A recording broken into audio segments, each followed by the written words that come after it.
Alright, it says that we're live, but are we live? Let's find out. Okay. Yes, we're all good. Alright, well then, I guess I should do something along the lines of saying something like, Good evening, ladies and gentlemen, and welcome once again to the Weekly WAYPN. I'm Karl, I'm Sunny. aka Henry and Sangita. It seems that we're starting off with Ryan. Whip on the heretic captain for a trench crusade naval raider warband. Wait, I'm reading. Yeah, okay, good. Inspired by the lore and the artwork shown at Adepticon, here my whip on a heretic captain. The wounded immortals. These captains are sustained by a wellspring of eternal life, which unfortunately means they are in a perpetual state of bleeding. Their heavily armored diving suits are perpetually slick with oozing gore. Using a similar recipe I had used for the Naval Raider Anointed, I primed brown, then stippled with dark rust and fresh rust effects paints from the Army Painter, the areas that are metal. I then made a small deviation and used night scales, black/dark blue metallic paint to dry brush instead of gunmetal. Then, using thinned down dried blood and true blood, added streaks of gore to the armor as described in the lore. This is only going to be tabletop plus, so I'll only be painting the fabrics, a wee bit of OSL for the goetic runes, and helm visors, plus basing, and then he is done.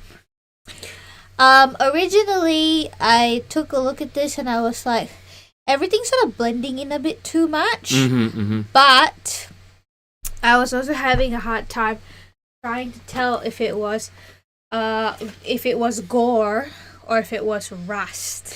Yeah. And now that I am reading what you say, I think the gore really comes through because it doesn't quite have that. Really? I had the opposite opinion. Oh, really?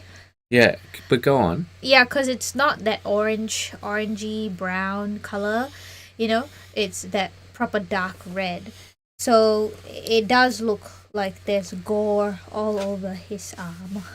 Well, see, for me, it does feel like oozing something, but because of how strong the metallics are, how glittery they are, they come through too strongly. Yeah. Right? So I think, it's more like you initially said, the idea of the rust, but we got 3 posts in a row from Ryan, so let's move on to the next one rather than doing too much commentary here, because he does 3 things in a row, so we may as well take a look at the progress. 8. Alright, More whip on the heretic naval captains. Fabrics done. Capes and dangly bits based out in a mix of 5:1 witchbane plum and oak brown. Oak brown. Then dry brush highlighted with an encamine red. Carmine red? Encamine. I don't know. Followed by addition brush highlight. To help break up the model, I've picked out diving suit in a contrasting color. Initially, I went with army green, but it was too much of a contrast and didn't look right. So corrected with occultist cloak, speed paint, and shark white highlight. May go back and add some fine blood streaks with the cloak and the visible diving suit. After that, OSL and basing.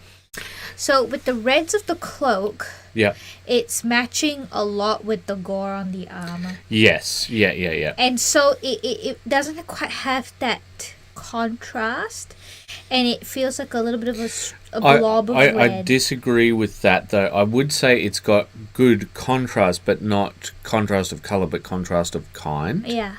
Which is significantly different. Because, I agree with you on the color thing, right? Because, you can even see as it turns around, that it looks quite uniform in color. Except when you get to there where you've got some of the more intense highlights. But, please go on. Yeah. That's pretty much the commentary because it feels very, I guess, messy. Suppose is the way I'd put it, but I'm not too sure how we would clean it up. But we do have more. Yeah. So you mean messy as in hard to read? Yeah, not as in like haphazard. Yeah, or painted unwell. Just like you're talking about conceptually. All right, well, let's move on to the third one, and then I think this is sort of as far as we get on this one, I do believe. And we'll give our full feedback. More whip on the Heretic Naval Captain, Electric Boogaloo OSL Edition. So I've done the OSL now using a combination of white ink and red fluorescent ink from Daler Rowney, safety orange fluorescent war paints air, and neon yellow fluorescent war paints air from the Army Painter, and light orange fluorescent enamel pigment AK Interactive. I also used pure red and magnolia brown to knock back the fluoro around the periphery of the glow. I thought the glow on the forehead was really spot on. Yes. And the dagger too. The dagger is also very crisp with the runes. I think that as I've said this before, like unfortunately I'm becoming the unoriginal guy because I think with a lot of the things I say it's the same all the time. We're going to have some Chris Shah later, but I mean I feel like I'm saying the same things all the time.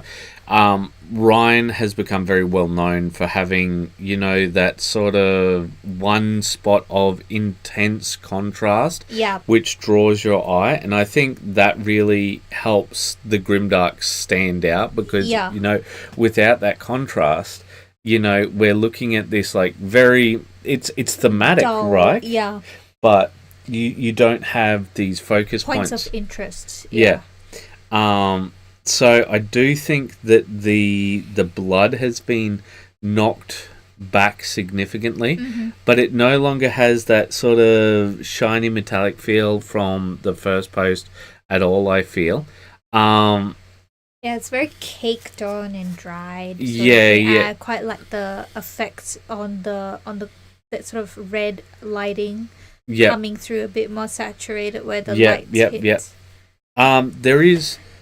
What I would like to see is some more like oozing blood, right? Because if like you're gonna do that concept, I think the way it is at the moment, I don't feel that idea of the bleeding coming through like at all. Pretty much, it's quite, textury and all of that sort of thing, and like it could be one of his many other models. And I think if you're going to have that blood coming through, I think one of the big things is I don't think the artwork was a big help.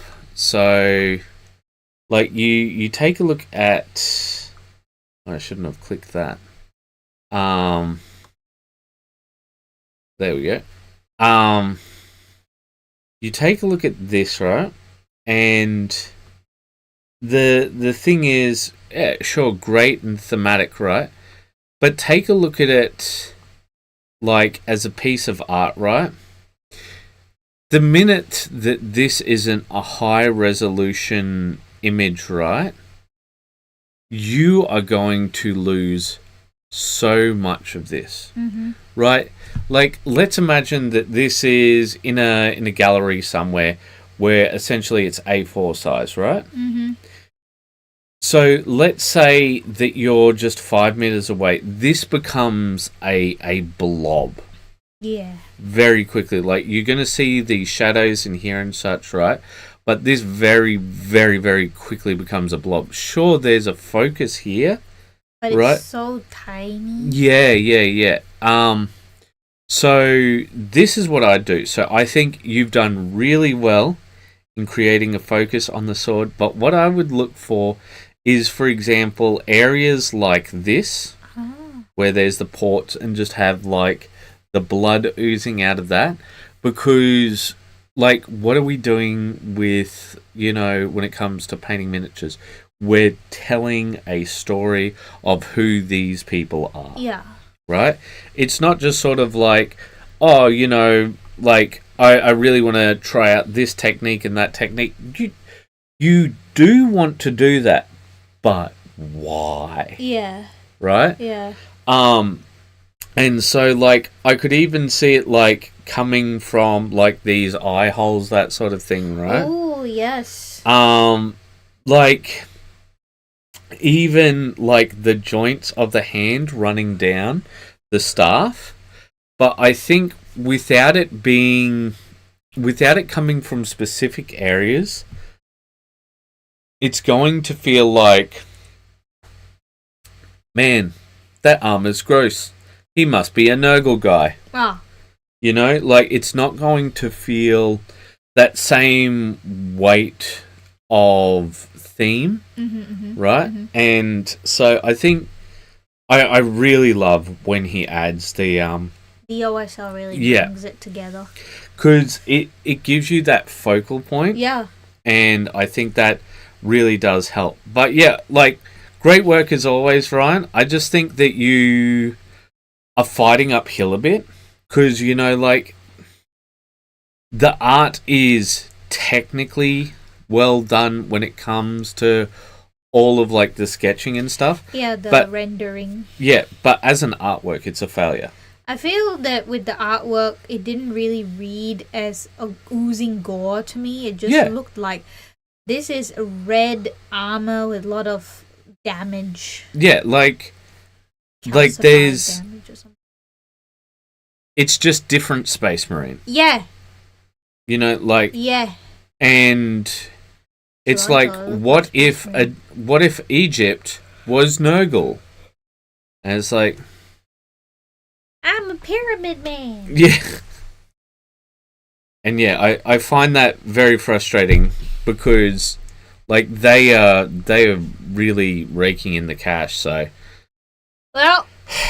But yeah, Ryan, great work. Let us move on to... Carlos.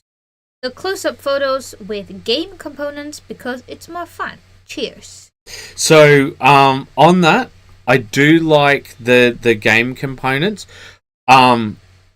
If you do another project like this, what we would love is if you've got the artwork like this, because we see a bit of it here, but we don't see it fully. Like the artwork that you took it from. Yeah, the reference. Right, yes, sorry. Thank you. And then maybe some blank shots. Yeah. And the reason that we would really love if you did that, Carlos, is because it is more than obvious you put a lot of work into this. Yes. All right. Like you can see that with the reds, you've done like a value shading there with the dark red going into a nice saturated red, and then you've got that lovely sort of cream shading, brown to cream in the belly and the wings. There's a slight hint of red in it. Yes, and it just blends in very nice, very smooth. Yes. And good work on the scales as well, and I like the blue in the mouth. I think that the scales is the best thing about all of these, right? So the real question is, like, how good a painter is Carlos? Because I wonder, like, how much is he doing manual painting here? How much is he using, like, tricks like just washes, oils, that sort of thing? Because if these are very, very soft, right, if these are not great details, he is an amazing painter. Because there's so much definition in the scale. Oh, yes. We will see that with the next few dragons. Oh, okay, we see more from the back. Yep. Take a look at the scales there. Seems to be pretty nice and thick sculpt to allow you to paint. Yes. It is very toy-like. I feel like it's going to be about the size of a Space Marine. Yeah. Like, that's just what I'm feeling. I thought it felt like wooden children's toys that are painted up. Because this is one of the first things that we thought to comment on when we saw it, right? Is you went in a very different direction here, didn't you? Yeah, because in the card, the whole dragon is quite pale. And in your miniature, you've done very sort of much darker upper body, I guess, with the blue, and then the pale blue for all the underbelly stuff. And this isn't necessarily a bad choice, but like the model does look slightly different from the reference, because it doesn't have those curved horns, it doesn't have the necklace. Yeah. Right? So I wonder if it's meant to be this guy in the back here. Because that does seem to be the one that's in the card. Right? Well, no, It because looks like the one in the card. we'll see, like, look here, it doesn't have those curved horns. Yes. So I wonder if it's that one back there on Maybe. the thing. Let's take a look. No, it doesn't have the ringlets either. So So I think he might have used the wrong card for this one to show, because the aqua dragon has the necklace. yeah. This is just the blue dragon. Yeah, and that's why I thought it might be this one, but Maybe. it still doesn't have the same things as this artwork here. And that's another reason why we like to... So if you could go back... Yeah. So that dragon is this dragon here, because I see the wings are green with the pink. Oh, okay, give me a sec. It's doing its thing. I hate Facebook. I truly do. This one here? Yes, that dragon. Okay. Because if you take a look at the back shot of this guy... Okay. The blue dragon, not the red dragon. Yeah, no, I'm just going to see if we get a different picture of... Yeah, that dragon is meant to be the blue one. But see, it doesn't have the curved horns either. I don't know, but that's the one that he's painted, because you take a look at the wings at the back. You see that green and pink? Yeah. So that's that dragon. Yeah, but there's one thing that I wanted to point out is all of this very crisp edge highlighting. Yeah. Very nice. Oh, I love the green dragon as well. Looks like a spinach. And I mean, it looked very crisp leaf details. Yes. And very nice analogous shading from green to yellow as well. Yeah. And I also like that it's obviously a harsh cut, but color-wise they're very similar. Value-wise they're quite far away from each other, but color-wise they're not as far as you would think for like a sort of underbelly sort of thing. So I really like that. I think it feels very thematic. Yeah. I like it. And actually the gloss varnish that he's put on everything actually fits very well for these. Yeah, they feel very pop vinyl. Yeah. Yeah, I think that helps with that. But he did another post. Do you want to see if there's anything more said on? Nope. On that one, so that was just extra. The other dragons is what was said. Okay, yeah, cause like for example, we can see. Oh, come on, please. These potions. Okay, yeah, you can see the reference there, and it very much fits it, except for the belly. Yeah, just the belly. You've gone for like a paler purple, which isn't necessarily bad, right? But I do think that it goes a fair distance away from the reference. But there is one thing I noticed that a lot of the heads don't actually match the artwork. Mm-hmm. So you see, this is meant to have a frilly head with little horns on the side, right? Yeah. And you don't have any of that. You see what I'm saying? Yeah. So, like, this is another challenge. This happens a lot with board games. The models and the concept art are quite off. Sometimes very different. But what he's done with the purple dragon is that he's actually airbrushed the nose to have a light purple going into that nice. Okay. So it gives that very cartoon feel. Very 2D chibi art. And I think it's quite good. It's a very distinctive style, and I think that he's matched it quite well. Mm.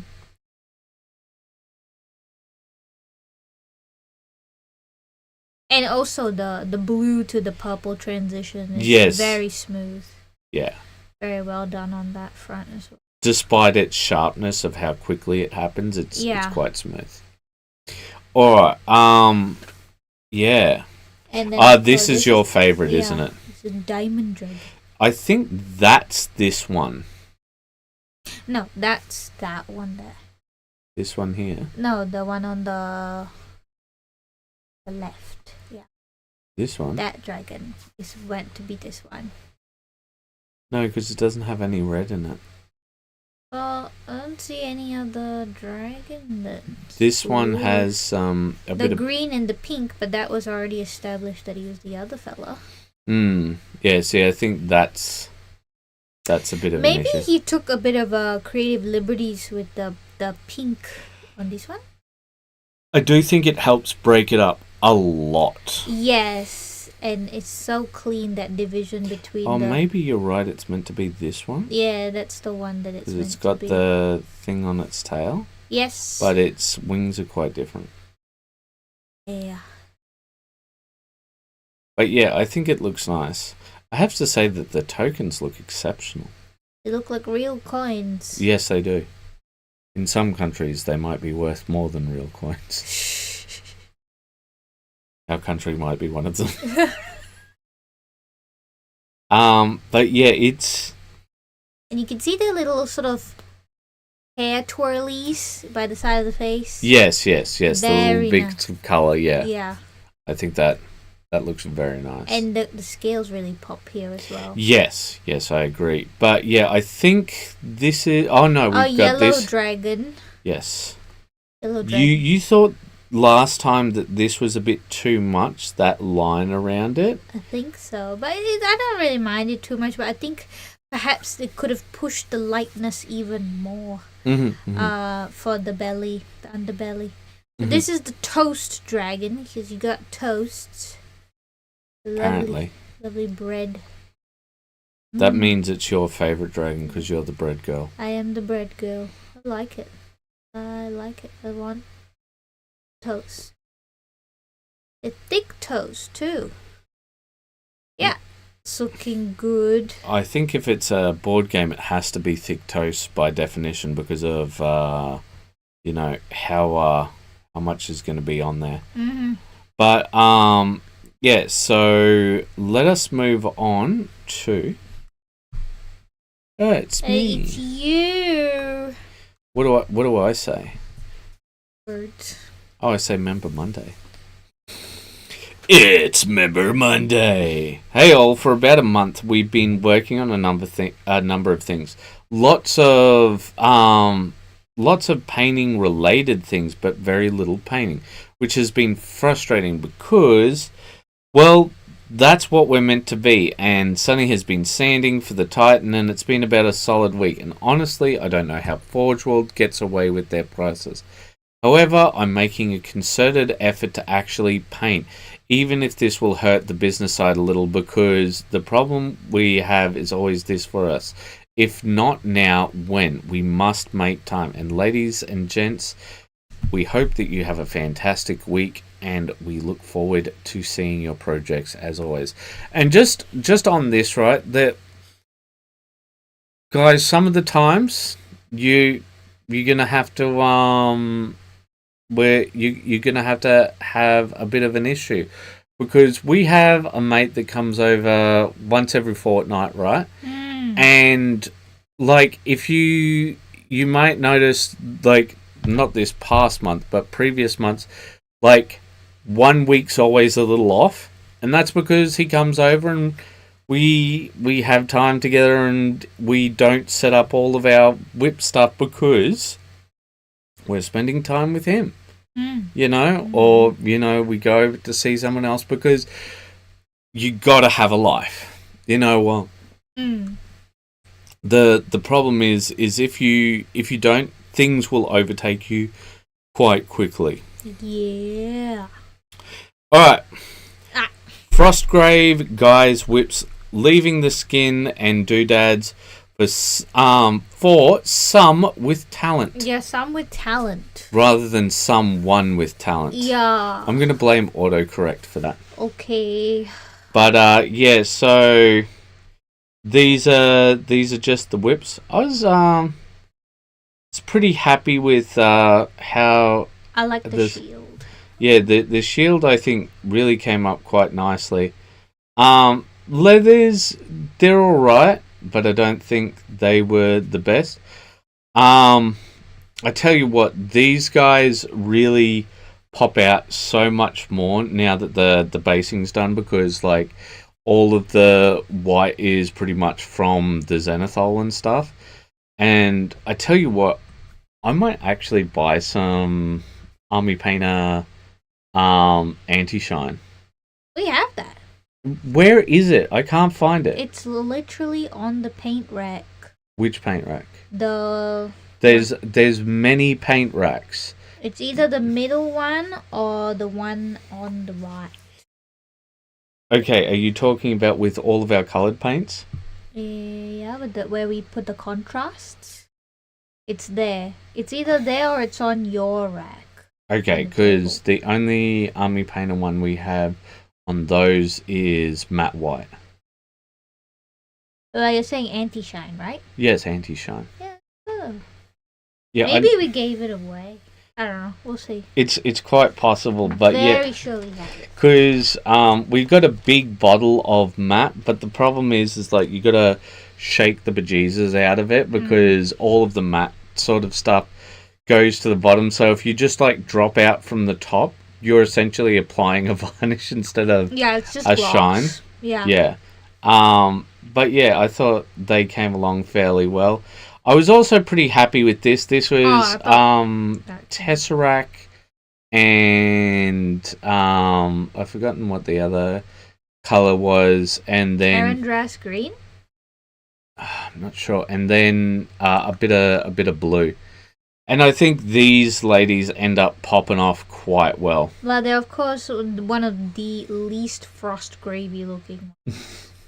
They're more suited for Stargrave. Yeah, well, they're also like more suited for Necromunda with the way that they are. But I mean, yeah. But and these are the crossbowmen, I think. Yeah. It's funny seeing them in their previous states because they've come along. Okay. Yeah, we don't want personal stuff being. Yes, there was no personal stuff being shown, but still. Alright, next up we've got Josh Docking. Okay, so finally back to painting again. By painting up a Blood Bowl treatment. Nothing too intense here. Zenithal Rattle Can, Mechanica Standard to Corex White Spray. Contrast with Wildwood, shading with TTC Battle Mud Wash. And Necrosis Green Wash. Then dry brush with TTC. What is that? The Combat Company. I've never heard of it. No. TTC, the Combat Company. How does combat start with the letter T? The? Oh, no, it's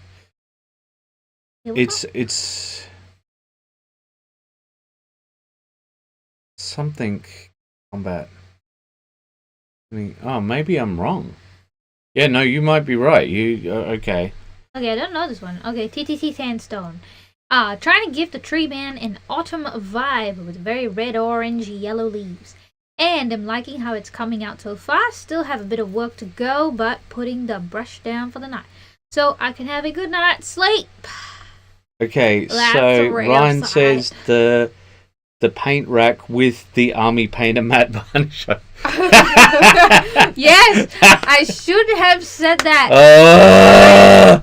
Don't give her ideas, Ryan. I Don't should- give her ideas. It's a paint goddamn! rack Why do with I the hate matte Facebook? varnish. But yes. So on this one, I think leaves thus far have been great. I think going more into a sort of ashen color, a sort of grey color from here could be good. Like, you could do some dry brushing, but maybe a few a few manual highlights where you just do some quick feathering. I think could really help. You're I right. just felt like a little something in the chest. Was it your desire to cause me pain when Brian started talking about? He says he's very helpful. But so there is one thing that I think that you could do, Josh. So you see this particular lump in here, right? You could paint that up as a pigskin, right? What's a pigskin? Football. Oh. You know, just have the more sort of leather shading and Like that sort of orangey thing. Brown color. Yeah. You could put a little bit of dashes to show the laces on the footy. Well, not necessarily. You don't even necessarily have to do that, but like, it's only a suggestion. But I think it could sort of add to the story because like you got a little helmet there. Yeah. I think potentially, yeah. But I have been looking at these things and thinking to myself, these all look great. I am also sad that we never got to do the member month thing with him and the other people because Oh right. Yeah. We had the interviews. Yes. But we're so very tired, unfortunately. Well, we can still do it, but it just won't be member month March. It'll just be member month whatever. Oh my god. All right. Well, let us move on. And it's more me. All right. Yeah. Yes, this is so I have as the dutiful man does, I have been handing off all of my duties to Sunny and getting her to put up these posts while because she does the photos, so I'm like, why not take the next step and just get her to do the next thing? He always does this anyway. No, I do the posts usually. Usually, yes. Okay. Not Whip Wednesday post. Yes. I think we put it on a Tuesday or a Yes, Monday. yeah, this was a Tuesday one. Sunny's been working hard on sanding the tiding. It's been pretty draining for her, so to keep both of us motivated, we're going back to our Frostgrave minis in between projects so that we finally get some done. Get our stuff done.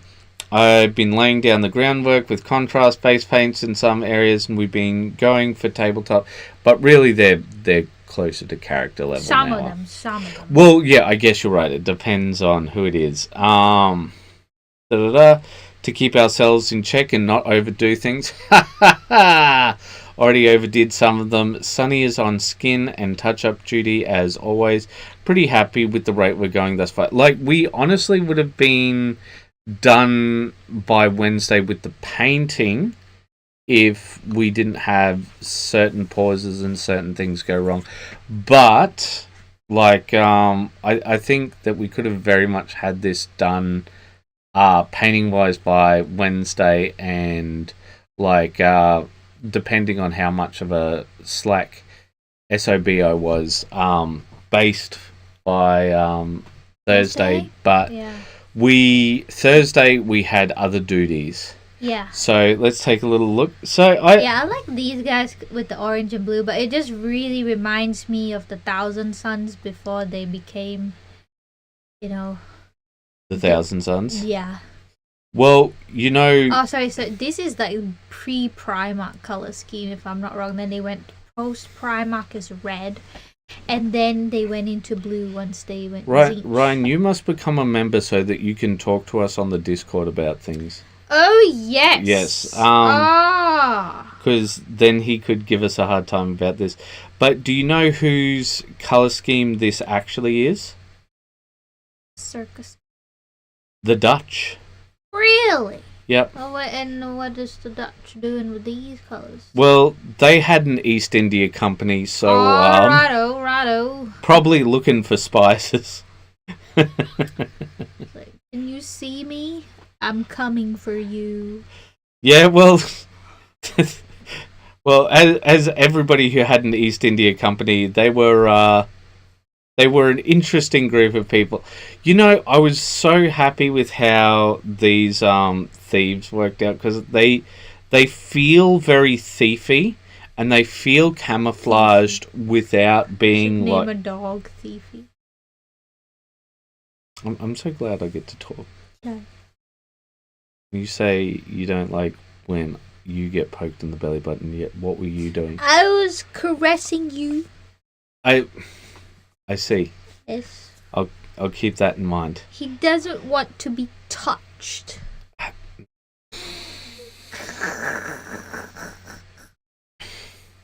But yeah, these were some of the what are they called? Thugs. Are these the thugs? Okay. Yeah. He's got a whole handful of ale. Yeah. And he's coming for your money, your wallet. Yeah. But yeah, I think I liked a lot of the color schemes of the guys, but I think some worked out better than others, obviously. These guys feel very sort of generic. But that's not necessarily a bad thing. Everyone was matching each other, like the counterparts, until a little further on, and they all sort of did their own thing. Oh, well, I may have handed them off to somebody. Oh, you said you wanted colourful. Alright, so now it's time for Sunny to read. Yeah, okay. Gotta put on my voice. Sanding. Sanding never changes. Did I get it right? Yeah, unfortunately you don't have the gravel for it. I don't have the gravel. Yeah, I'll just do that bit for you. Sanding. Sanding never changes. Perfectly encapsulates my feelings about this project. I've been sanding the Titan, you see. And here's how much I have completed from one of 3 shelves. Yep, so whatever I've outlined in white. I wish I could use the sad bacon emoji here. Yes. It takes anywhere between 1 to 3 hours to sand under 5 pieces of anything. Here's an example of the state of a shoulder plate piece. Oh yeah, now take a look at this. This is what I'm talking about when I say I can't believe they get away with their prices. This is how it's sent to us right now. See, we have no problem with the person who's commissioning us to give it to us like this, because you know what? I'm fairly sure. I'm just going to throw it out there.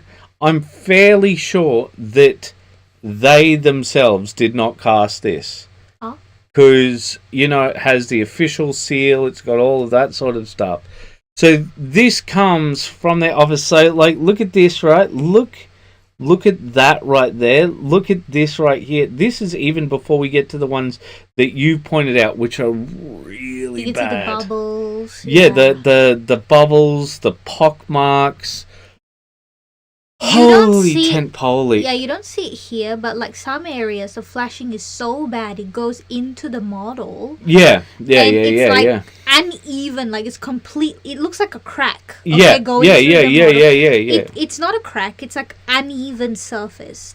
It wasn't fully printed. And this is the problem for Like, so we get the model from the client. The client, sends first build. We start washing the model, right? And like that takes forever, right? But I think it was just like the drying, the cataloging, 2.5 days or something. Was it? Just for because like you have of to the dry. Yeah, like the drying time was what takes up the majority of it, right? Yeah. But so we wash it and catalog everything and make sure that everything's there. Yeah.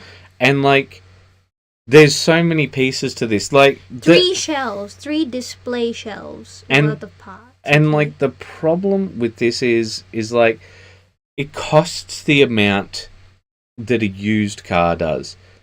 And like... And this is the quality. Oh, yeah, okay, let me just continue reading what else I've said here. Yeah, sorry. So, there's often huge, quote-unquote, crack lines to even out in some divots. Yeah. Okay?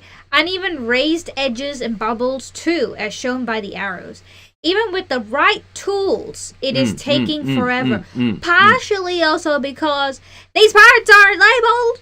So I have to sand the sprue gate stands too, so that I can use a Sharpie to write down their part numbers, which takes even more time. In fact, that is the majority of my time. Majority of my time goes to sanding down the frickin' sprue gate, not even the part itself. Okay, I can't get away with just one grit. I have to do the whole 3 grits of sanding because I've tried that. I cannot be spending all my time sanding the freaking sprue grate, man. And then I just tried like 1 round of it. Wasn't enough. It was still repelling my Sharpie. Yeah. I had to do like all the way down to smooth, acetone it, then go in with the Sharpie, and then it's stuck. Right? So there you have that. And then hope you guys are able to see the difference between the before and after. It's a bit hard to photograph, yeah. I think in the photographs it's come out very well because you can see all of the bumpiness. And then, like, it looks like a matte surface because it's obvious that you've sanded it. But I think, like, it will take paint very well now. The only problem I have is just, like... It's going to be a pain in the butt. Yeah, and it's not even... I haven't sanded the entire piece, right? Like, not the trims, because I don't want to end up hitting the rivets. Yep. But, like, anything that's flat, I have sanded here, right? So, we really cannot afford to spend as much time as we have just purely on sanding. So, we do have an etching primer that we're going to use. Potentially. Hopefully, that will help to get the primer to really stick on. So Ryan is saying these aren't cheap to buy. Poured resin isn't great, is it? Question mark. So Sunny's got like a whole gas mask. Yeah, she looks like a chem dog. When she's doing the whole thing. But yeah, it's yeah, because you got all the resin in it and gets in your face. Yeah. And all that. I don't want to breathe. Yeah, and that much resin. And it's just it's a bit of a joke because, like, imagine somebody trying to sell you a car, but like the doors are mismatched colors. Yeah. Like, or like the handles are missing. No, not the handles are missing. It's like occasionally if you grab the handle in the wrong way, it will cut you. You're like, man, what the fuck, man? Like, sorry, I'm going to move on from this, otherwise I'm going to start swearing. Okay. Alright, so... More done. We're on a roll. They are mostly complete bar basing. So, I did a bit more on these two. So, I did some highlights for the hair because I felt it just wasn't popping enough. And I also gave her like a pink streak, nice. Yeah. Nice. But other than that, they're pretty much left alone. The boot looks so grey here rather than black. Oh, these guys took a considerable amount of extra work. But yeah. Oh, wait. I thought these guys look at my Olympic elves. I think that they took a real journey because originally, like, this yellow is very intense. You can see it in the pictures here, but like Sunny, you were more like, yeah, it's not that yellow. I guess. Like, and I'm just like, that's very yellow. But yeah, like I think that they looked really interesting. I like the. Oh yeah, and here's. Did I do more on these guys? Not really. But I think. Oh, I did. I did for his beard and stuff. Hair, yeah. Yeah. You weren't super happy with. Yeah. But I think like everything else was pretty much left alone. Yeah. I like these guys. Yeah, but you like Really the skin was yet to be done and that sort of stuff. This was like still the whip of the whipping, but I really liked their cloaks. I think that because I was doing, I tried to do all sorts of people, and so I wanted some thieves that looked a bit more heroic. Oh. And so I decided on these two, just Superman colors. Yes. These fellas. Yes, these are the circus is back in town. One of them is a woman, believe it or not. Oh, you actually put a lot more extra work into the face, didn't you? Because I wanted her to look like a chick because that's what she's meant to be, a chick. And I think you put a lot more extra work into the pants. Just to smooth out the transition. I think these guys came through super well.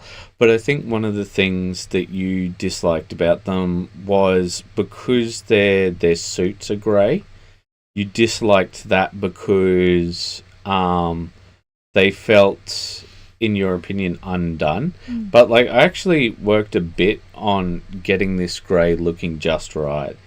But yeah, and of course they're with these guys, right? And see, like some look like rougher customers than others, and I think that was interesting. I think that really helped define each of them. Those grey capes are great. Thank you very much, sir. The Christmas party gang. Yes. Cause like I looked up what do you call it? Warhammer Fantasy Empire factions to do various people. Did you do more on her face? I do. Because I tell you what, the face is looking a little unfortunate here, isn't it? Yes. I don't remember if I've done more of that. Probably not. I don't know. Yeah. Her face looks fine from this angle. But yeah, it does look a bit incorrect. But yeah, like so that's why they've got all of these. I did work on the black mohawk lady more because you said she looked like a gorilla. Oh yeah. Yeah, it's just. And then I'm like. And then the other lady over there. Okay, Jesus, Jay, I see it. Okay, I see it. I'm going. Look, you don't need to tell us that we're out of bananas like this all the time. All right, next up we got Ryan. Yeah. Another Trench Crusade Whip Naval Death Commandos. Wanted to differentiate these from the Anointed Naval Raiders. The Anointed are heavy troops with very heavy steel/iron armor, whereas these Death Commandos are fast stealth troops. So forgo the heavier steel iron diving suits for lighter copper/brass diving suits. These were primed brown. The iron chain mail was stippled with dark rust and fresh rust before being dry brushed with night scale metallic paint. The rest of the armor was dry brushed/stippled with hazardous smog. Next step will be dry brushed with death metal metallic paint, then do another lighter highlight dry brush with true copper. Yeah, Rhino. Yeah, I think that it looks like the verdigris and the rust layer, and then you sort of like. Yeah, well, I think the aqua color really sort of complements the rust. I think that does look very nice together. Yeah, when we see the final piece. Yeah, because Ryan's been doing a couple of ones in a row, hasn't he? No, we got there's Larry. still more to this. Oh, okay, yeah. I think. Yeah, see, like here with the depth of the rust here compared to all of this, like that looks. I think that looks really, really nice. Yeah. But yeah, it doesn't seem to have more like we saw. It is just a whip, but we do have more later. I do remember. Yes. All right. Next we got Mr. Larry. Been doing a few small bits over the past few days. Nothing much due to holidays and family events, but here is an update on gas. I thinned the instant color 1:1 with medium and applied it to the base of the horns, moving the pigment toward the base and doing some adjustments by using a wet brush. I also discovered That's good. I also discovered it's awesome for a wash on brass and copper colors, so I put it on those parts. The ball on his back looks especially good, I think. So, you wanted to make a comment on the skin? Yeah, I do think the skin is looking a bit splotchy. Mm-hmm. But other than that, I think the horns came out quite nice. Yeah, I think, like, the problem is this yellowish part here. I'm not as much a fan of. I think, like, but see, I do horns, I guess, different to other people. So, maybe it's a pot meets kettle. But I do really like how this worked out on his little boiler here. Boiler. You know, a little ball. Yeah. Little suit ball. Yeah, I think looks good. It does look good. Looking good so far, Larry. Righto. Next we have more from Larry. We do have more from Larry. It's something. Something. Some random little bits airbrush dark warm flesh over the things. Try not to erase the magenta wash on the dog. Is that a dog? I thought it was a rat. Yeah, it does look a bit like the rat because of the mutation, because it's got a tentacle. Yeah, but the face itself looks like a rat. Yeah, it when you I don't think we've shown you the thing, have you? No, we haven't seen that. Because you get nightmares, don't you? Yeah. We recently finished reading a Scott Sigler book. But you seem to be fine when it comes to audiobooks, when it comes to actual reading. Because it's not like a clear as like you're looking at this in front of you happening. You can imagine it. But it's not as clear, right? It's not as visceral, so to speak. Sort of, what's the word? Compartmentalize. Not quite. I think you just can't visualize it as well. But like some parts, I can visualize particularly well. Like the final fight scene, like where he's putting his finger in his mouth. And I saw was like, it is. Get it out! And he's like, how do you like it? Yeah. And I'm like, hey. Stop.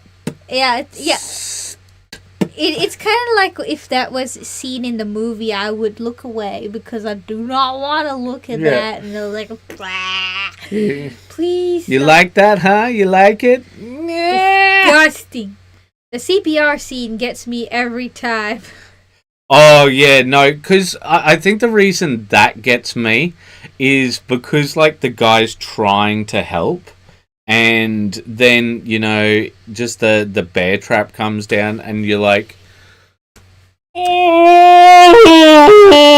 And, like, the thing is, I think particularly as a man, it's quite impactful because I'm not sure if you guys know this, but do you know where the term man comes from? No. So the term man comes from manus. Okay. Manus is Latin for hands. Okay. And so that's all a man is, a pair of hands. Interesting. right? And so like the thing is, this is how we do 90% of our work when it comes throughout the day. You know, like you know, we're always using our hands, right? And you know, I just think about a life without hands, and you're just like,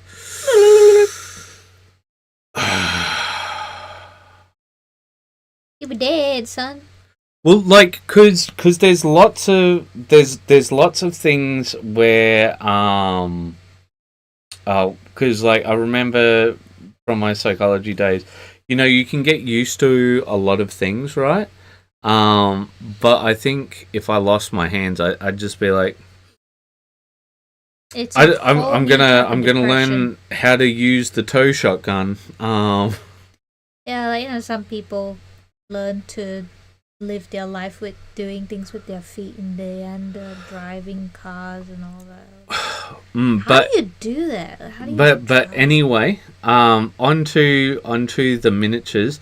I do think that he's lost a lot of the he's lost oh my god, no. Yeah, okay. He's lost a lot of the magenta. Like, I'm not. It's still there. Still, yeah, can see it. But like, it's lost its impact so much. I feel like it's still got that sort of sore look about it. I think if he continues on with the layerings.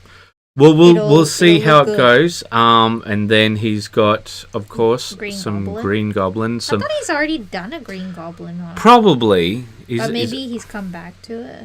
But yeah, and some other various miniatures. Star Wars. Some Mandalorians.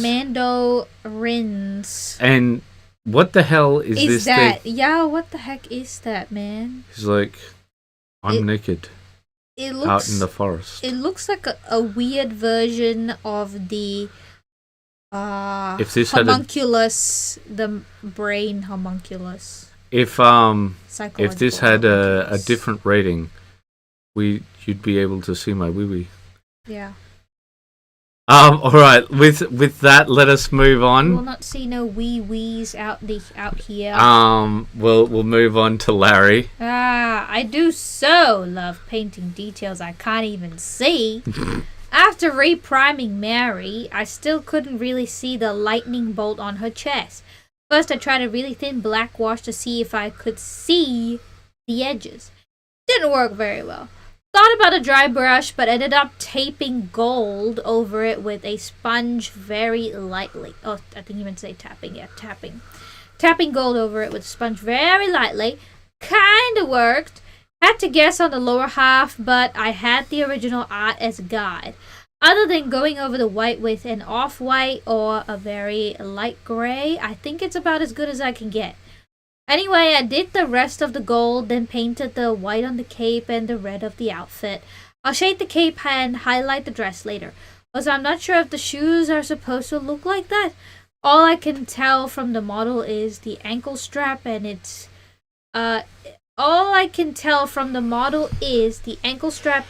open toe.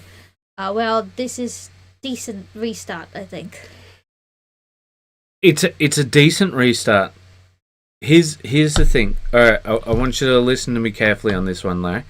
I am not giving you a hard time, right? 100% not.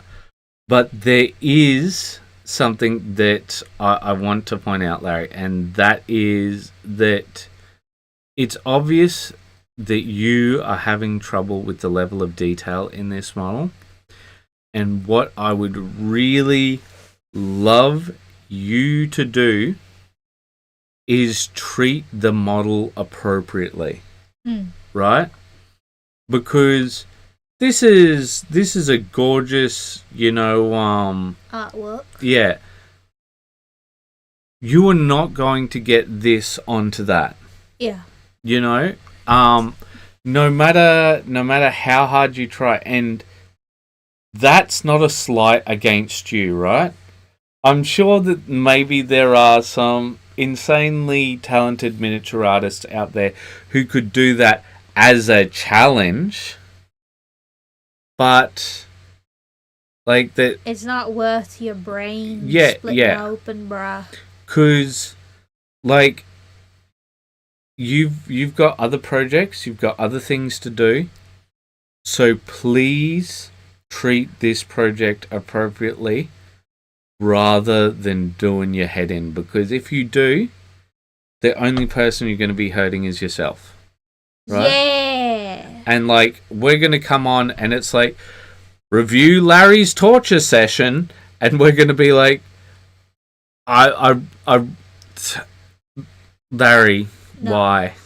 Yeah. So that's my only bit of advice when it comes to this. Like, I'm not going to say, oh, you could do this with white or that or the other, or you could try this technique or that. No. Just make sure that, you're okay, because I can already see you putting in more effort than the model is worth. Mm-hmm. All right. Ah, it's us again. I see. So, see, more whippings. We only have 8 more to complete. From my set, from the Frost Bash, Kit Batch, Extravaganza, then it's on to basing. Feels good to have some tangible progress. And yes, it did. So, yeah, like, you Smoothed out the took yellow. the yellow down quite a bit. I pushed the hair a fair bit. And did the face. I was pretty happy with the hair.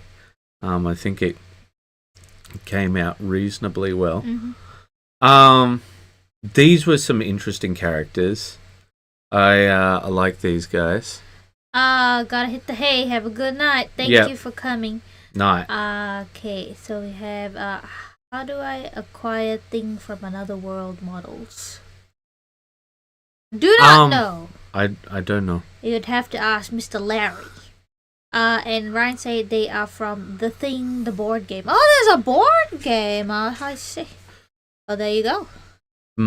I think these came out really well, but I really like the contrast between them. Like, they're an obvious set, but like she seems so like serious and sort of dour, and then he is like, I am majestic forest elf man. Look at my hair. Right? And she's like, can you please stop being a fucking muppet for a minute? Hair swish. Right? And she's just like, yeah. So like these guys came up a lot. I think you really put a lot into the face, but with some of these hands, they were a bit questionable. Yeah, so, like, there's only so much you can do. I didn't realize that you did it up as such a tan color. I was trying to get it. I don't know. It was a different color at first, and I was like, I want that separation. So I think I did a bone underneath, and then went over with the snakebite leather, and then it's a little too bright now. So yeah, maybe we can get it back down to this sort of leather color, but we'll burn that bridge later. But yeah, I think those guys came up well. Compared to where they were. Alright, next up we have Chris Shah. Repainted my old BSB and another shaman. And check out that freehand freaking banner and yeah, no, it's looking great. So the only thing that I think that Chris is a bit weak on is hair and fur. Right, because he often just uses contrast and just sort of says, all right, well, that's what we're going for. Like, he's put a few more highlights into this, I think, to give more of that sort of wild feel, but like up here, where it's just all sort of that blondish hair, right? Whereas I think even if you just like, it's a very similar technique to edge highlighting, where you just have a very sort of pencil thin sort of wetness to your brush, and just go over with some bone in certain areas to highlight up. And give that feeling of what's the Maybelline shine called? Just Maybelline shine? Mm-hmm. Yeah. To the hair. I think that could really help because at the moment it looks quite matte and ratty. And see, that'd be fine if it was just the Beastman, but it's also the elf here who's missing the rest of his body. Mm-hmm. It's gone walkabout. Textures are absolutely fantastic here. Red tones just really pop. They certainly do. Yeah, and the stitching work is very, very clean, very nice. Yes, very clean. You can really feel the age of the model. Yeah. I'm not saying that the work is bad. Check this guy out. Yeah. Like, you can really feel the age of some of these models. They're not necessarily bad or anything. It's just a very distinct visual style. Loads of contrast in these brilliant stuff.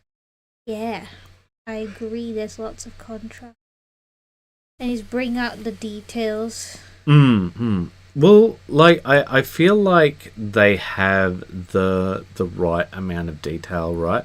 So, for example, somebody looking at this stuff wouldn't go, oh, not enough detail, right? But also, like, you've just got some strips of cloth, right? And then, like, some doodads. There's quite a lot going on, more than people might realize. But a 40k or more recent fantasy model might look at that and go, but what if we put more? And smoother. And take a look at this banner here. Got a lovely yellow and red. It's very textured. It looks like it's made out of leather or something. Like it does look like it's made out of a hide. Yeah. I do think that the choice of the yellow on the... Oh, I think that's just his mask. Yeah. To match the theme, maybe. I just feel like it's sort of blending in a little too much. I think maybe like the values are very close because it's obvious that this has got contrast work here. Yeah. But yeah, I feel like the exact same things that I was saying. The hair and the fur is the key thing that like Chris can work on because like most of Chris works even with this where I'm giving him a hard time about hair and fur. All of this looks great. All of this is fantastic. I'd be very happy to have this. But I probably would at least give the Maybelline shine to the elf. To sort of like have that level of distinction between the elf and everything else. Yeah. Like you don't even notice it until you sort of come across it. Yeah. But yeah, I think that's about all I can say on that one. Yeah. Anything that you think to say? Good. All right. So next up, Joseph. The first 4 models are the same character at different stages. Different ages. I know the peacock feathers are bad. I also know I could spend a week redoing them again and again, ruining the model in the process, and still end up no better. So I'm willing to accept them and keep my sanity. Yeah, I think when it comes to things like this, it is what I thought the other week when I thought that it was a progression model. There's at a certain point you have to check yourself, like I was saying to Larry, you know. But I will leave commentary to you. Yeah, I think this is looking good. I think the stripes could be a bit better, a bit cleaner.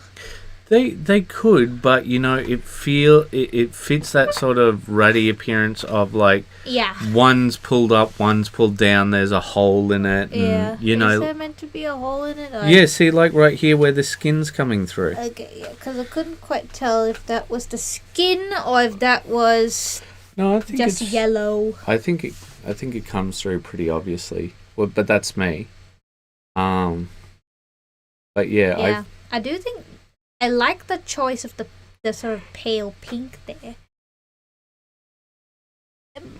it feels very much like child going on adventure. Yeah, like this is my little bubby blanket that I've had forever, and Yeah, now it's my little cape. Yeah, and then we have her. Oh my god! And then we have her a bit more grown up. I tell you what, Mark, you need to be shot in the face. I'm sorry, but you set up stuff, you steal people's data, and you can't have a functioning website. Come on, mate. It's with a BB gun. No murdering people, please. In the butt. No, still in the face. It's got a sting, at least for a week. I thought in the butt hurts just as much. I wouldn't know about how things sting when they go in the butt. Well, I do not have that information. Then he can't take a poop, and then he'll realize what it's like. Okay. This feels very Final Fantasy-esque. I think that the peacock feathers come out. What do you think? It. Yeah. She feels very much like there's like a mechanic style character that appears in every Final Fantasy, and she feels like that character. Fair enough. But yeah, I think she's looking real good. I like the banded socks again. Yeah. I think that's a nice touch. I do think the blonde recipe could be improved. It's not bad, but it is a little too sort of pale. Because blonde, surprisingly enough, it starts from very dark brown going up into those very bright pale yellows. You can cheat and start with like a Xandri dust, like a nice straight bone, and then go up into creams and then whites. And she very much feels like Cora in... Sorry, is it not Cora? Yue? No, not Yue, but I guess... Katara? Katara in Cora. She feels like Katara in the Cora, so like the older Katara. Perhaps. But I think these are good. I like the feathers. I think they read well. You know, look, considering the amount of area you have to work with, I think that they came out well. This is a much older lady. Yeah, and then there's a hag. Yeah, it's a nice little peacock. I like this one. I like how the sock motif remains, but now it's on her jumper. Like, I think that's very cute. You know, like there's a certain thematic. Yeah, a certain return to, like, here, right? She doesn't feel as much a child at all here, right? But there's a certain of level of regression there. Oh my god.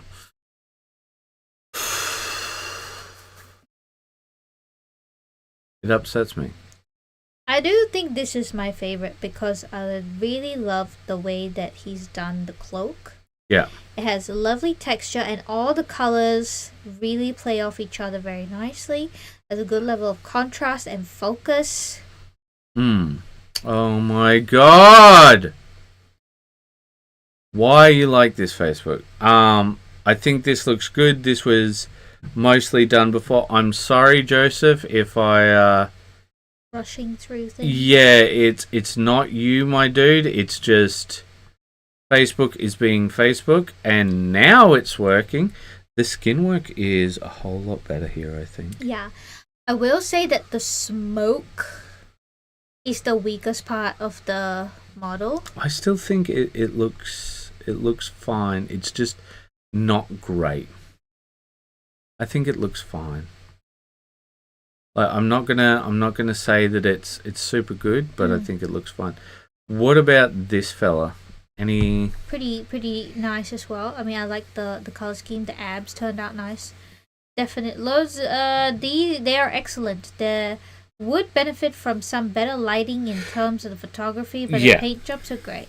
Yes, 100% agree, Ryan. All right, speaking of Ryan, we have the naval something. More whip on the naval death commandos.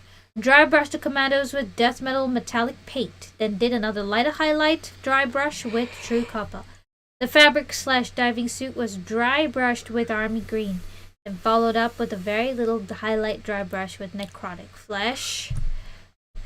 Next steps will be to go back and add some verdigris streaks. Gore and finally add OSL glow for the lens and the rune covered knife. So I'm not sure about the color for the diving suit. I feel like a sort of ash gray would have given him a value difference, but with the color being so similar to the suit itself, right? Now, like, we do see a distinction, but the distinction seems to be primarily revolving around texture here. Mm-hmm. I think it would be better if, like, you had a secondary thing to sort of pull from rather than just relying on the model itself. I think, like, something where you can see more of those sort of differentiators. Because, like, as we always say, Ryan puts in a lot of good work to these sorts of things. And it looks really nice, except for the fact that the values are all... Yes. Yeah, and that's... very much blended that you can't feel like you can truly appreciate. Because, like, right here, imagine that this is light grey and we have some light grey here and there, right? Which help separate the big metal bits. Now, I know, like, here we see something sort of like what I'm talking about, right? But imagine this as a light grey, like, and like with highlights of off-white. Like, that would help separate these two bits so much, you know, to make it feel more distinct. It's just... I feel like... I think we will feel very differently once he puts on the verdigris and the OSL. Of course we will, right? But I think, like, you got to address what you're given, right? Because, like, that's what we're trying to look at here. And we're trying to give advice based off what we see, right? So, like, we know that things will look different, but I mean, like, when we went through his ones at the start before we started the review, like, I had very different opinions from the start towards the finish. But I do believe this is the last we see from Ryan this week, or is there more? I don't remember. Yes, I think there might be no, there's more. There's the Carcharodons and all that. Oh, yes. Well, I was thinking about this guy. Trench Crusade. Don't remember. Yeah. But yeah, I just can't help but feel. Yeah, let me take a look at this. We're turning around, and we see the contrast of kind only pop up at certain areas, like towards the back. Certain it's really angles. Just, yeah. Like like when you're turning here. Okay. Yeah. Like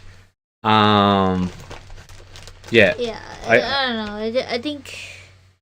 I think currently it's falling into the grim dark, where the trap of the grim dark, where it's just all dark. You know what I mean? Yeah. Yeah, just I can see the clarity of the details. I don't know how to quite express it. Yes, yeah. It's just the values are all very similar, and also similar colors with this. The neon OSL will bring it back. Yeah, that's what I'm thinking. Yeah, but okay. So just follow me with this on this, Ryan. So just imagine, like, right here on your bits of fabric and stuff, them being like an ash gray, right? Which is not outside of theme, right? That's a diver outfit sort of thing. imagine that and how, like, it's a bit popping, right? But it would help separate each of these elements so much, right? And it would give the idea of this not being one fully uniform thing. All right, so let us move on to... Oh, Josh. Okay. Painting some war dancers to go with my Wood Elf Blood Bowl team. Just so I can get the colors for the team and can't settle on a color for the uniform.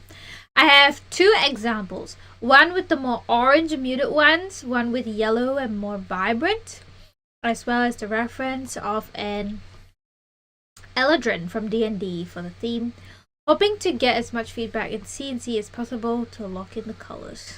So for me, when it comes to these sorts of things, rather than having orange and yellow, what I like is transitional colors.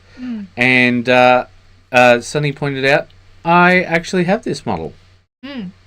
When we got it, where it is right now, this is a question for the ages. This was when we were testing airbrush settings. Yeah, because it would constantly come out grainy. Yes, and basically that means that you got too much pressure.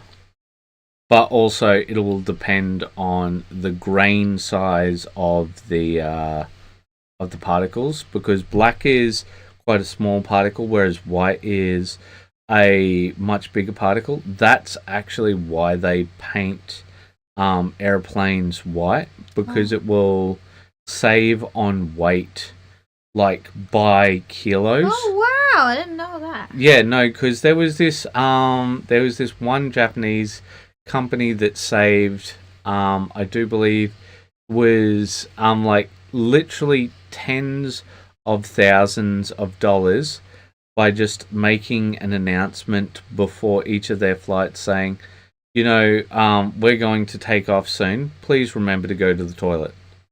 And just people going to the toilet was enough to save them tens of thousands, maybe even hundreds of thousands over a year. But yeah, so this is insane. So what I like to do is to go all the way from like a sort of maroon all the way to like a yellow. That'd be nice. Because I think like this is way more where I'd like to be, but I'd like that to be yellow. These shadows to be more maroon, right?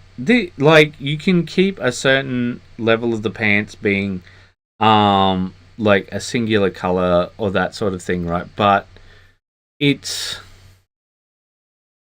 like you're really pushing the contrast with the analogous shadings. Yeah, you want to push it as far as you can, because it's the transition that sells the idea of it being an autumn theme. Right. You know, it's not it's not just the colors, it's the theme. The theme is what overwrites the colors. Yeah. But yeah. And I just want to say, very smooth thus far. Very smooth. Yeah. Alright, next up. We got Krisha. Repainted 7 old intercessors for a kill team tournament this weekend. So I have the proper models and can stop borrowing from my main 40k army. Oh no. My beautifully painted models. Now I'll have differently beautifully painted models. What a tragedy, Chris. What a tragedy. But yeah, no, these are very sort of standard Chris Shara fare. Yeah, like, it looks just like the rest of his army. Yeah, like excellent chipping. He's got good effects with his weapons. Everything has a very similar sort of look. Nobody looks out of place. Great basing work, sir. I think he's tried to do a bit of the Maybelline shine here. I think that comes mostly from contrast. Oh, yeah. So I think what he needs to do is sort of push the Maybelline shine a bit more. So like you see where it's come through naturally here and on here. I don't know how much of that is lighting. I don't know how much of that is, because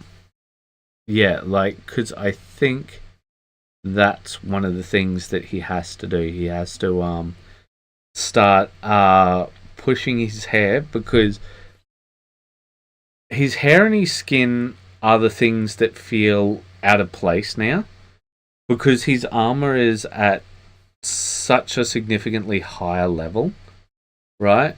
It feel Chris, it's like when you do a really good job cleaning, right? The better you clean the place, the more you notice the things that aren't clean. Yeah. And essentially, I think that everything else looks great.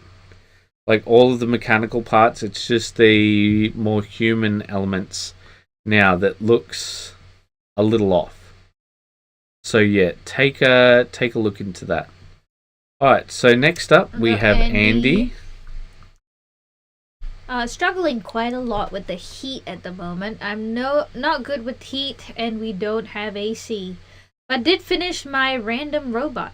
Was trying for a cell shaded effect, which I think works, and started on a Fallout Sentry bot, which is going well. Also pictured is me putting ice cubes on my wet palette in an attempt to stop the paint drying out instantly. Oh, yo. That is... I don't know what to say. It's a little bit of sadness. I can't imagine. Well, see, like, because it's so cold. Yeah, no, but like he doesn't have air conditioning. That's... Shudder to think. But that's because you come from the equator. I do come from the equator. And so you love the heat. You just sort of like... We have fan. Fan, ceiling fan, good. It looks quite stylistic at the moment. Very Polly Pocket-y at the moment. Polly Pocket-y. Yeah. But I do believe he does a quick follow-up. Yeah, okay, let's catch this follow-up. No, I think someone else. It's currently... No, I think maybe it was just open twice.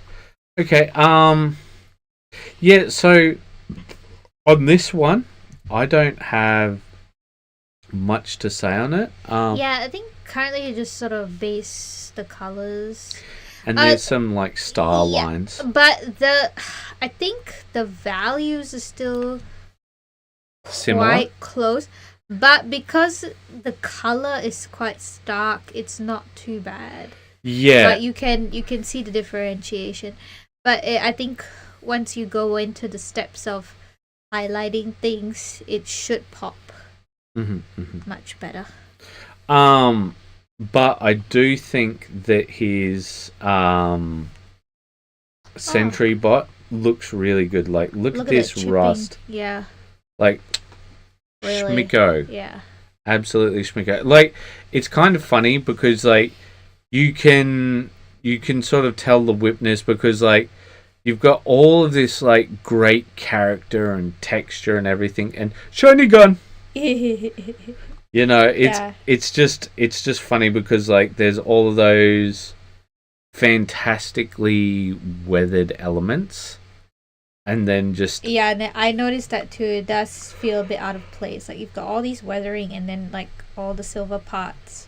But I mean, it's a whip, so like it'll get fixed up. But yeah, the rust effects, absolutely fantastic, Andy. I think that your Fallout stuff has been some of your best stuff.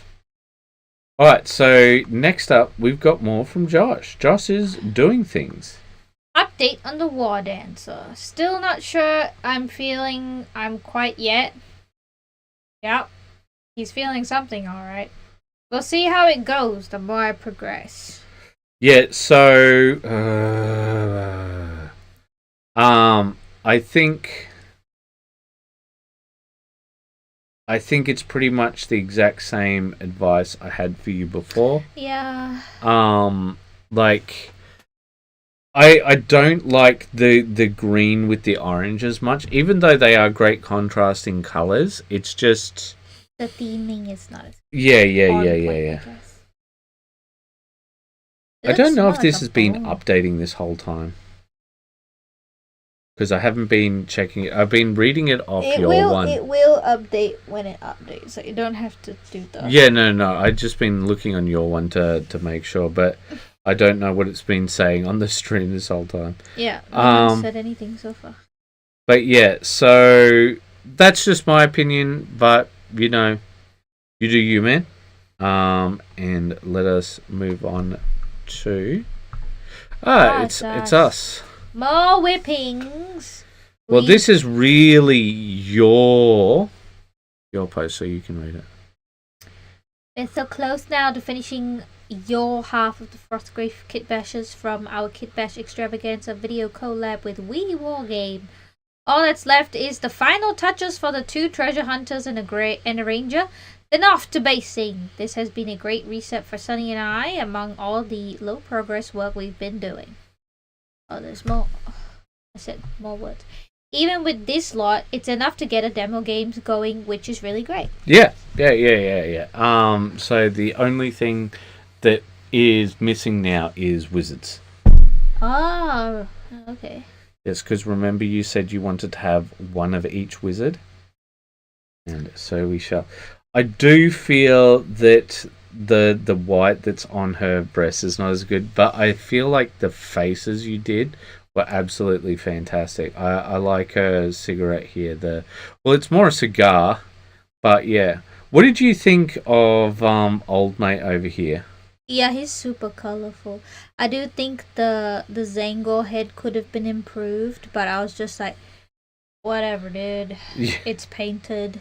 I like the back of it though. I thought you did really well with the back of with the head. Gore and stuff. Yeah, like the fleshy part. And I mean, look at the fur cape.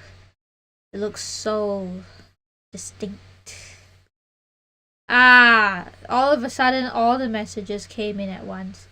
They are excellent, though would benefit from some better lighting in terms of... Oh no, that's already... Yeah, I think these are fab. His butt is great, thank you. Yes. It was... I smoothed it out. Oh, did you smooth it out? I smoothed out his bum. I see. Now he looks like he wear diapers. Yeah, smoothed it out. Oh! Nice puffy bum. Wait... You didn't have to say that. That was not necessary. I thought that these guys were really interesting. I liked them as characters. Pretty happy with the bow because I went in with like a bone color, make some wood grain, and then put snake bite leather over top to get the... Oh no, actually I mixed snake bite leather with seraphim sepia. Oh, yeah. And then I put that over to get that nice wood look. Yeah, because it did seem quite light. I think that she came out great. I love her back, though. This. Yeah, so... I started off with the... Just brown. Actually, black at the base. Yeah. Thin down black, and then going up into a gore gruntifer brown. And then you helped me finish it off with that sort of red to orange scales. Yeah. I actually planned to do it like this, but you already helped me do it. Well, so I was a bit frustrated. I'm like, where's the colours? And you're like, yeah. I haven't gotten there yet. And then I just started doing it. Stole it. But yeah, the scale cape is so good, yeah. Her partner in crime is just as good in my opinion, but he was left in the other room because he was still on a paint holder when we did things. But yeah, the ranger boy. It's more Ryan. More Sharky Whip. Shifting projects again. Needed a quick win before carrying on with the Heretic Naval Rider that I started as a break from the Carcharodon Devourer. Need a burp. Did not come through. So, I've now added most of the battle damage by adding sponge chipping with Yeti White and Matte Black. Just need to follow up with some Gunmetal Metallic and Rust Streaks. Then in two minds whether I should add Heat Glow to the Power Pack vent and the Chain Axe vent. I think yes. Yeah, Heat Glow I think would look Like, that's nice. kind of like your signature touch. Yeah. You know? You said that they felt like it felt like salt calcifying on the armor from being at sea all the time. I thought gave it that sort of feel. Yeah. I think it looks great right now, especially for a model which is like essentially just grey. Like it's got so much character for being quote unquote just grey. I mean, check out that chipping. Like so much Yeah. effort has been put in that. Like the chipping does feel quite effortful. Like Chris Shah's chipping feels like quite natural. Like this one feels like, ooh, that's chunky. Go all out. Yeah. Look at all the different I'm not saying that Chris is bad. I'm just saying like yeah, there's like a stylistic difference. Yeah. And so Joseph just did this as just showing off his works in progress. Yeah. And look, this is totally okay because this makes you accountable. Don't feel like you can't put something like this up. It's just that we can't give as much commentary. Could you read it out, please? Okay, some prep work. I'm mid-build on the Parasite Queen, and I'm waiting for glue to dry on different stages of basing material. Yeah, and look, this, like, we love seeing stuff like this, right? Can't comment that much on it, but we love seeing stuff like this because what you're doing is you're like, hey, I'm doing something. Yeah. Right? And this is a part of the process. And we do something like that later on as well. So long as it's not just priming. There's a person who is known for that. Alright, so next up we've got Chris Shah. Finish the last one and family all together. You know, before he had it as like a sort of burgundy sort of like skull. a purple, yeah, like a burgundy. Yeah, well, not like a purple like down here, more of a burgundy sort of thing, right? And I think like this makes it very Warhammer Old World sort of thing, like look at my red skull, yeah. Where it, like shrunken heads. Yeah, it feels much more Warhammer Old Worldy now. I think he did maybe some black lining, or just a little bit to exaggerate certain things. And I think that really pushed the Warhammer Old World feel because you can really feel the sculpt a lot more now. Mm-hmm. And that's not necessarily a bad thing, right? It's just like you can feel all of the features of it. Yeah. So yeah, this is absolutely fantastic. Yeah, they all feel like cohesive. Well, this guy like feels like he's a part of a different army though. Just because of the color. Yeah. Like even though these guys are green and purple, they feel more in theme with these guys because of the red and such. They feel like more like mages, and mages are allowed to be. Oh, he is. So it was a different guy. Yeah. So there was a burgundy one. Okay, I'm not going crazy. I remember that guy. Yeah, like this guy feels much more Warhammer Old World just because of the red skull. But look how much simple posing changes things. So I'm fairly sure the base model is the same, but it's just a different head and different arm. Like, cause we can see some differences, but I bet like the base model Was the same? Sorry? These Old World Warhammer are great. Love these. Totally different from what I paint stylistically. I really appreciate the skin in these. Yeah. It just... Yeah. I think you've done really well, Chris.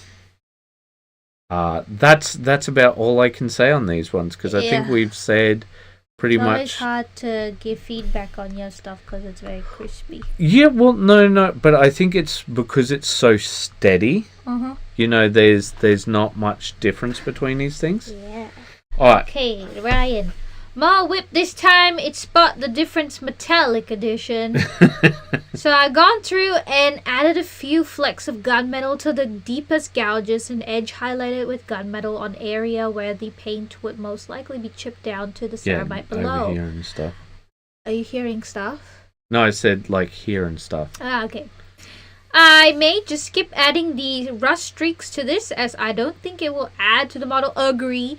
Also, I don't think adding a heat glow would work all that well as it would shift focus from the front of the mini needlessly.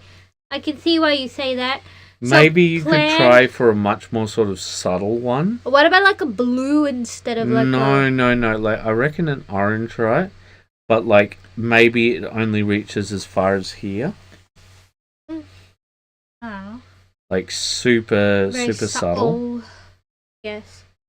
Heat glow, work, blah blah. But he has fair reasoning for see, like little cuts there. And you're in good company using the metallics instead of like the law is that it's this cream white at the base, but it looks so weird when you do it that way. Yeah, it does. But not only that, not even Games Workshop does it that way. Yeah. You know, they treat it more like concrete. Because I remember on one of the models that they had from Forge World had damage, and it looked like there was rebar in the shoulder pad, which was heavily damaged. Interesting. Yeah. Well, like the way it sort of inner workings looked, there was like a mesh that it built on. But yeah, I think I really do like the steel. That's my jam. Like I like doing that sort of like thing. You know, we've been talking a lot with your pieces of how the values are too similar, blah blah, and you come to this completely grey model, and it's got so much character. Yeah, it's got great differences in values despite being all grey. And the metals really just add that. Yeah, they really pop. But it doesn't take away from the other details. It just adds class, just a touch of class. Just a touch of class. He's real classy. He's real classy. He's a classy boy. Guy. Classy guy. Yeah. Look at this. You can see him in his fur coat down in Chicago. In Chicago, the Bonnies. He shops at Bonnies. New York. Yeah. I heard he's a Bears fan. He's a Bears fan. Thanks. I have put loads of effort into getting the contrast in there. Yeah. No, it shows. I can see why, like, you know, you've done all the right steps here, and then just like, do I want to ruin it with the heat? I can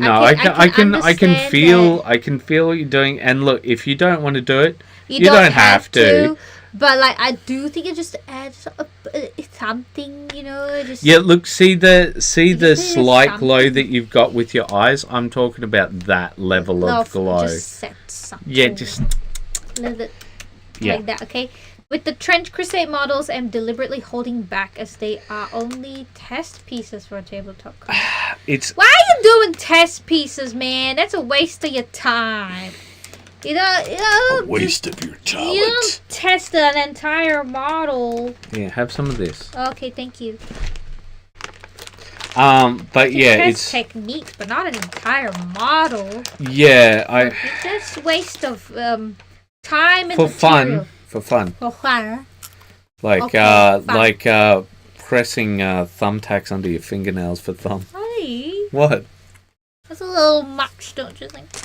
Oh, look, there is a lot of work that goes into his stuff. And you can tell, you know, like Yeah. Because you can see the texture literally build up. What's the meme? Women don't know how to be happy. Yes, they don't. Because, women with curly hair, they get straighteners. Women with straight hair, they get their hair curled. Men with Warhammer models do it for fun. Yeah.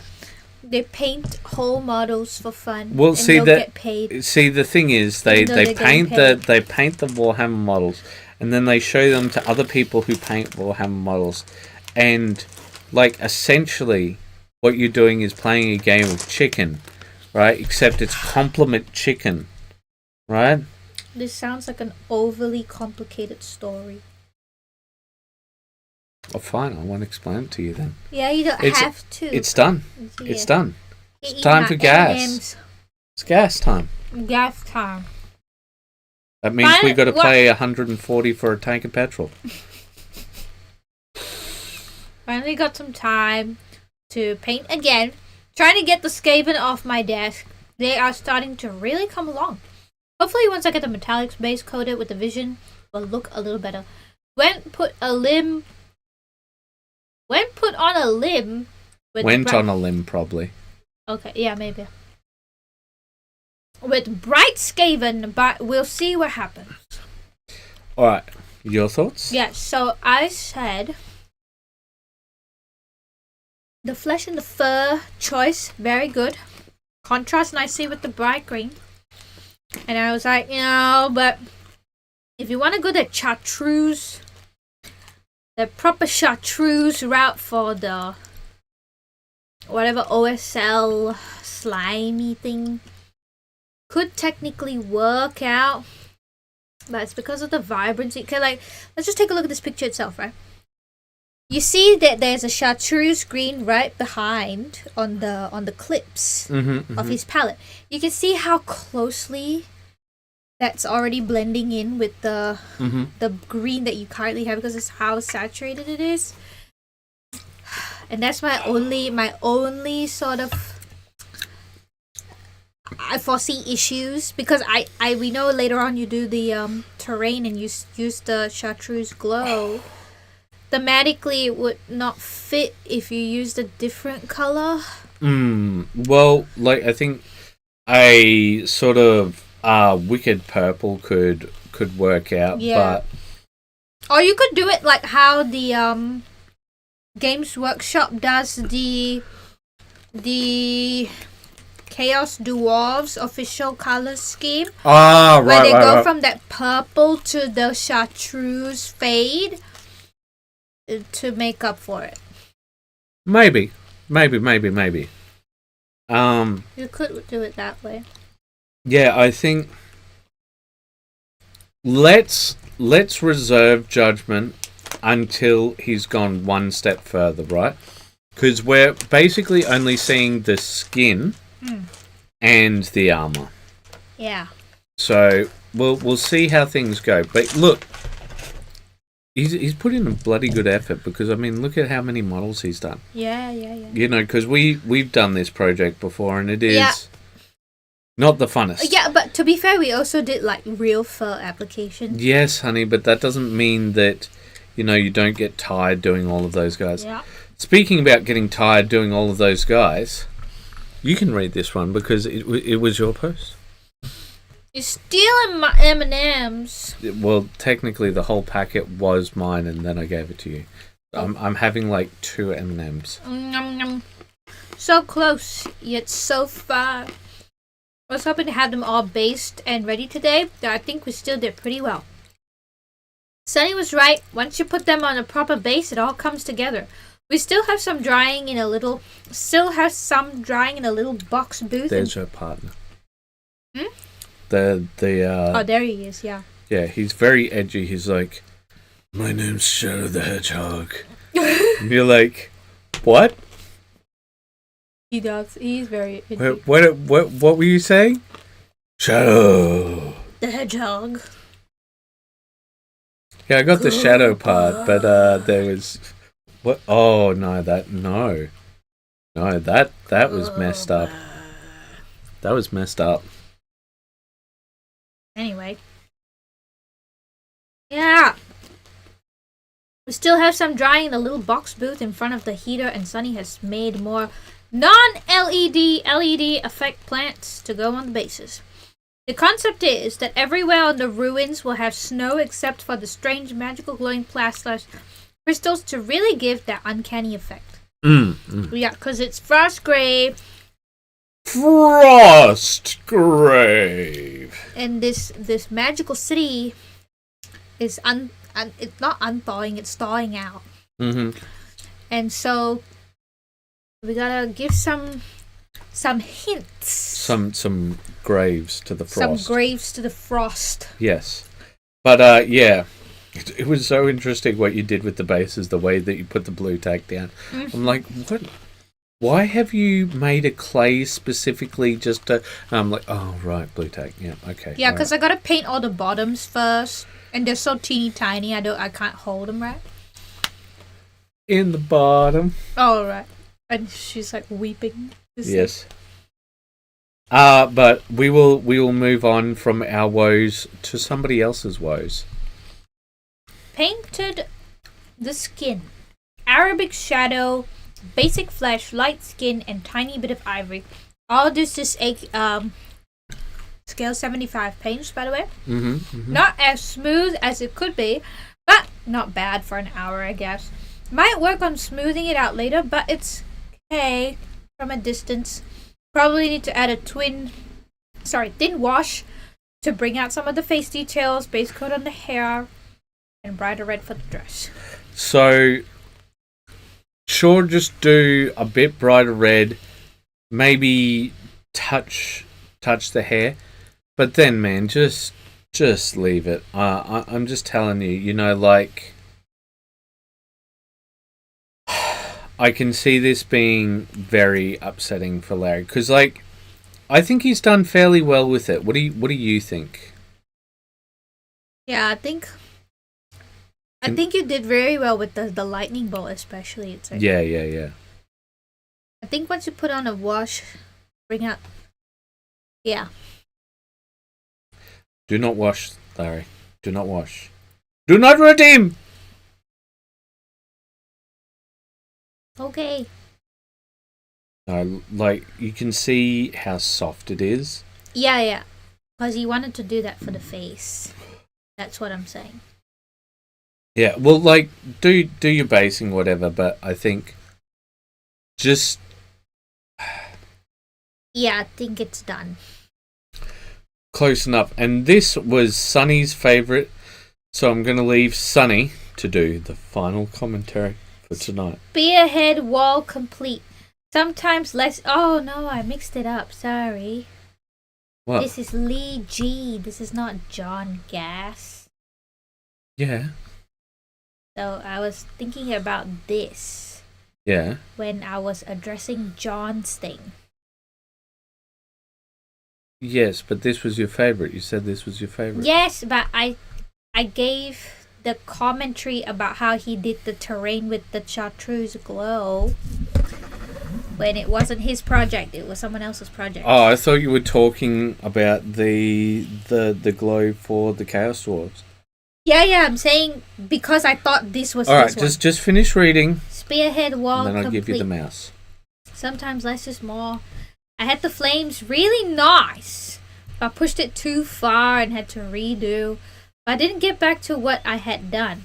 Also, the metal on the ball and chain, maybe I could have just left it as it was. I'll have to use the wall in some cool photos of minis sometime with backgrounds, etc. like I used to. Just need to find the time. Yeah, I really loved it because of the fire effect was so good, and the OSL, and you could see it even hitting the... I do believe he's got other shots which show...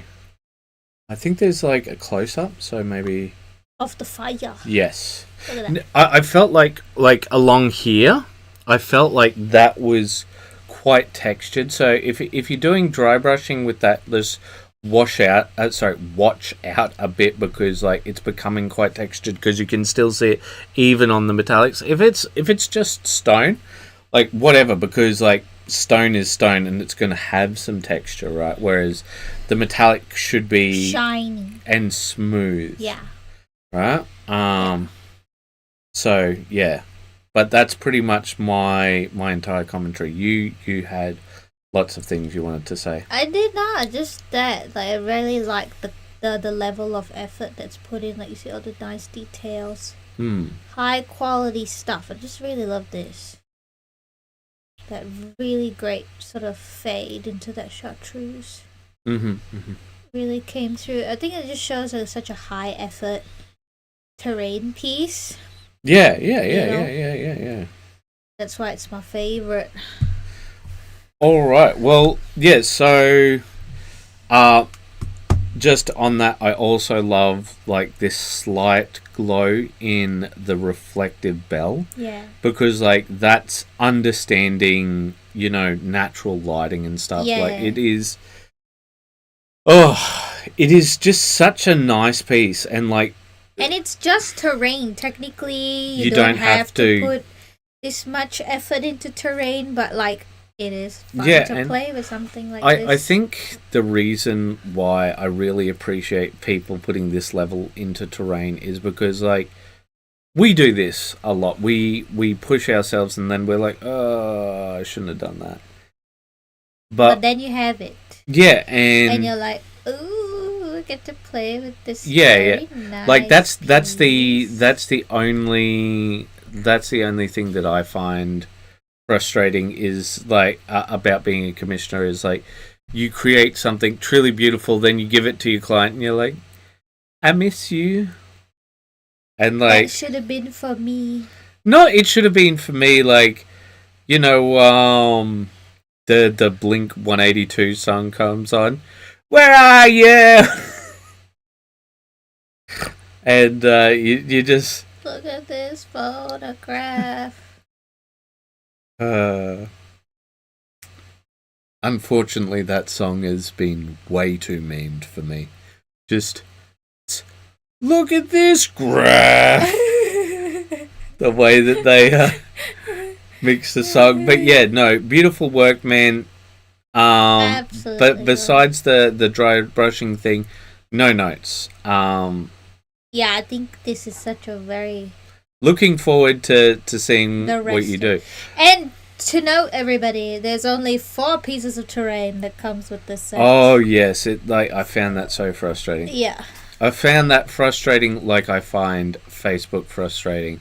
So I hope that will give you a bit of context to how frustrating I find that.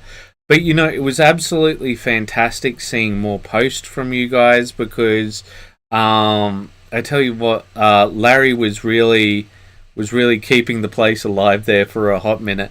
And we always love seeing different people post, and we hope that this place will continue to be what it is even without us, because you guys are what makes this place. Because if there's no one to review, there's no point in coming on. So with that being said, I think we should say something along the lines of keep those brushes wet. Bye-bye. Bye everyone. Thanks for joining us.